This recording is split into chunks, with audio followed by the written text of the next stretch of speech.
Hello students, how are you? I hope that you are fine. Now, I am starting a new subject that is English grammar. मतलब कि आज मैं एक नया विषय प्रारंभ करने जा रहा हूँ, अंग्रेजी ग्रामर। अंग्रेजी ग्रामर जिसका प्रारंभिक पॉइंट होता है अल्फ़ाबेट। थोड़ा सा अल्फ़ाबेट की जानकारी प्राप्त करते हैं और इसके बाद इसका जो नेक्स्ट स्टेप होगा वो होगा पार्ट्स ऑफ स्पीच। आइए देखते हैं अल्फ़ाबेट। तो अल्फ़ाबेट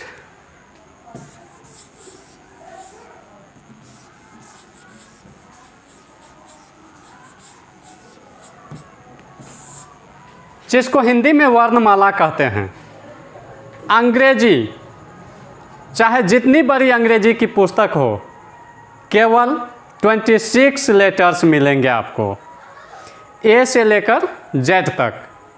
यानी कि पूरा अंग्रेजी भाषा ही 26 अक्षरों पर आश्रित है और इन्हीं 26 अक्षरों के समूह को हम लोग अल्फ़ाबेट अर्थात वर्णमाला कहते हैं। कहने का मतलब ये हो गया कि ये जो है ग्रुप ऑफ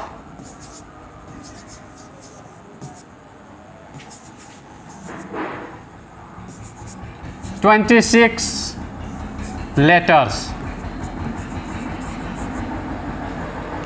26 अक्षरों का समूह ही वर्णमाला कहलाता है, अल्फ़ाबेट कहलाता है।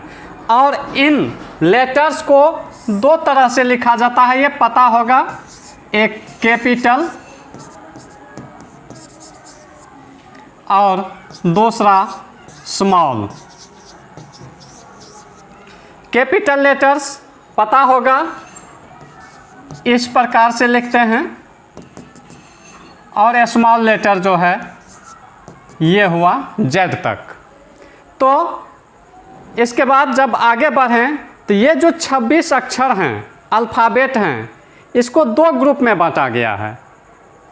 और वो दो ग्रुप क्या हैं उसकी बात अगर कर लें हम लोग, तो वो दो ग्रुप है, एक भावेल्स और दूसरा है कॉन्सोनेंट्स।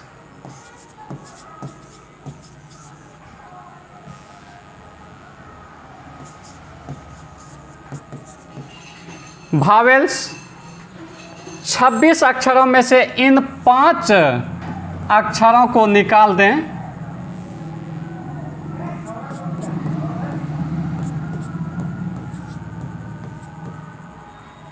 ये भावेल्स हैं। यानी भावेल्स की संख्या 5 है और 26 अक्षरों में से जो 5 निकाल देते हैं तो बच जाते हैं हमारे पास 21। यानी B, C, D, F, G, H, J, K, L, M, N, P, Q, R, S, T, V, W, X, Y, Z. ये कॉन्सोनेंट्स हैं। तो ये जानकारी देने का मतलब था कि जो ग्रामर जो हम लोग प्रारंभ करते हैं तो पढ़ाई प्रारंभ करते हैं पार्ट्स ऑफ स्पीच से। पार्ट्स ऑफ स्पीच को जानने से पहले हमें ये भावेल्स, कॉन्सोनेंट्स, अल्फ़ाबेट, इन सारी चीज़ों की जानकारी ज़रूरी थी। तो अब हम लोग प्रारंभ करते हैं parts of speech.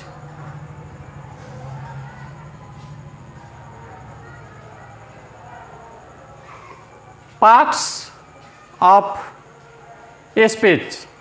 Parts of speech की जब बात करें हम लोग तो ये है पार्ट्स ऑफ स्पीच।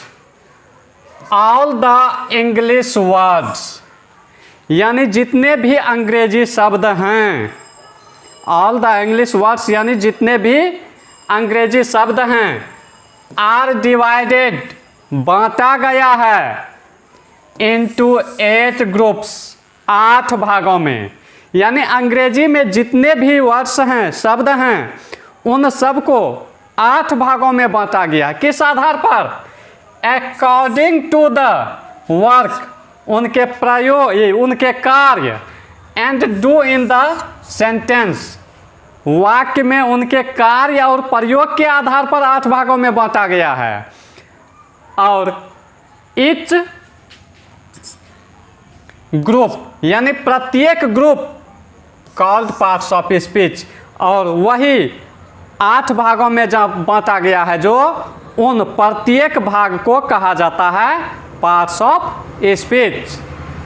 तो पहले ही हम लोग जान चुके हैं कि 8 भागों में बांटा गया है, और इन 8 भागों को ही पार्ट्स ऑफ स्पीच कहते हैं। कहने का मतलब ये हो गया, पार्ट्स ऑफ स्पीच की जो संख्या है वो कितनी है? वो 8 है। और वो 8 कौन कौन से हैं, इसकी जानकारी प्राप्त करते हैं। तो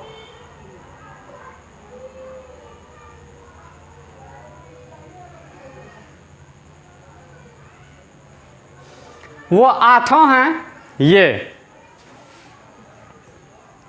सबसे पहले नंबर पे आता है नाउन, दूसरे नंबर पे आता है नाउन, जिसको हिंदी में हम लोग संज्ञा कहते हैं। प्रोनाउन, जिसको सर्वनाम कहते हैं। एडजेक्टिव, जिसको हिंदी में विशेषण कहते हैं। वर्ब, जिसको क्रिया कहते हैं। एडवर्ब, जिसको क्रिया विशेषण कहते हैं।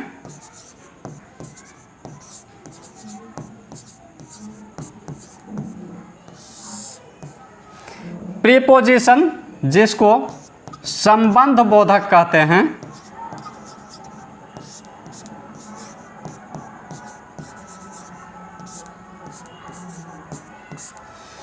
कंजक्शन, संयोजक कहा जाता है इसको हिंदी में। और इंटरजेक्शन, इसको हिंदी में विस्मयादि बोधक कहा जाता है।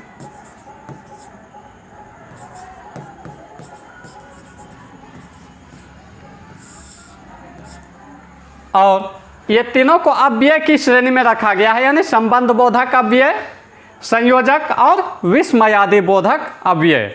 और इन 8 की जानकारी हम लोग विस्तृत रूप में प्राप्त करेंगे। और सबसे पहले जो जानकारी मिलेगी आप लोगों को वो होगा नाउन, और इसके बारे में विस्तृत जानकारी आपको मिलेगी।